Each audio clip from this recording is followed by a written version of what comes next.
Hello guys, we are in the last part of CSS. It not means the CSS is finished because we have many properties in CSS. You should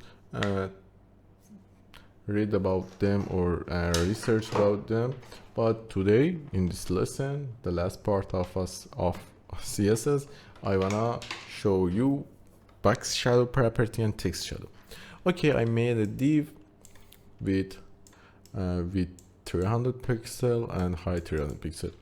Now I want to add BoxShadow. And at the first place, let me show you. It's my div. Hi there. Hi here.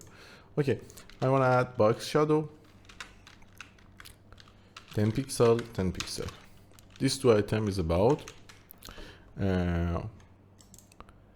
X offset and Y offset. After that, we have blur. For example, I said blur. No. Now I want to just add a color. For example, a burly wood. Okay, this is our shadow for our box. Okay, let's see what blur do. For example, I add 5 pixel blur. Can you see? It's blur this. And we have a spread. For example, 2 pixel spread. Okay, guys, let's see our box shadow. Here in inspect element we can visualize right our box shadow visualize how inset we have inset box shadow is in our box or outset. Okay guys, we can change offsets with this, for example like this, and we can change blur visual, and after that you can copy your code. Okay guys, we can add, for example, 2 box shadow. Add the second one with red color. Can you see?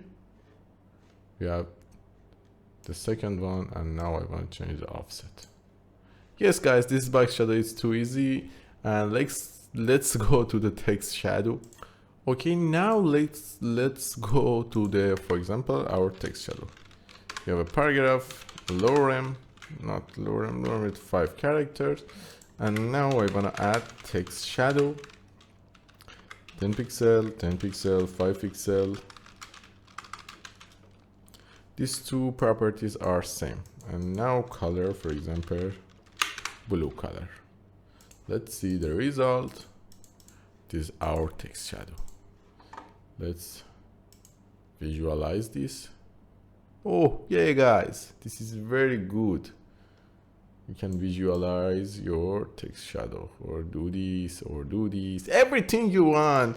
Okay guys, yes, this is finished for our course, but we work with them in projects.